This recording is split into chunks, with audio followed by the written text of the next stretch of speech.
Жасуша құрылысы. Жасушалар эукариоттық, прокариоттық және бактерия жасушасы болып үшке бөлінеді. Жасушалар бірігіп ұлпаны құрайды. Эукариотты жасушаға назар аударайық. Әрбір жасуша қорғаныш қабықшасы мембранамен қоршалған.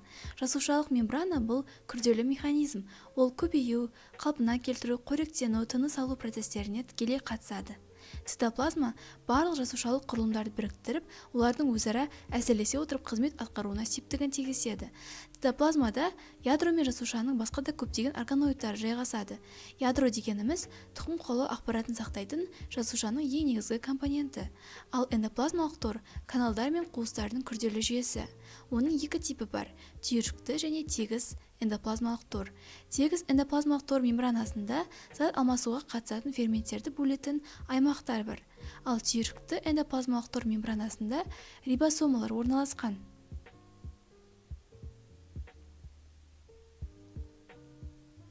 Митохондриялар дегеніміз бірнеше мембранамен қоршалған және энергетикалық қызмет атқаратын, молекуласының синтезін қамтамасыз етіп, алынған энергияны бүкіл жасуша арқылы тарататын органоидтар. Рибосомалар бұлар белок синтезін жүзеге асыратын органоидтар.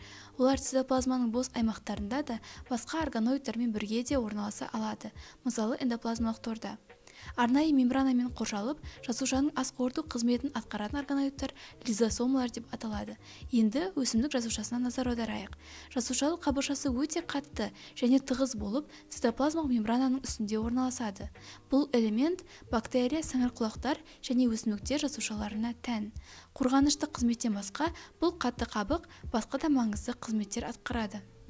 Вакуоль эукариоттық клеткаларда болатын әртүрлі қызметтер атқаратын, мысалы секреция, экскреция, қоржаттарын сақтау, аутофагия, автолиз, тағы да басқа қызметтер атқаратын бір мембраналы органоид. Хлоропласттар бұлар фотосинтездік процестер жүретін, яғни көмірқышқыл газын сіңіріп, оттегін бөлетін және қан түзетін құрылымдар. Бактерияларды прокариоттарға жатқызады және олардың өздері жеке бір патшалықты құрайды. Олар өз кезегінде тірі организмдер үшін қауіпті болуы мүмкін. Кейбір түрлері өте ауыр сырқатқа ұшыратады. Олар талшықтары арқылы қозғалады.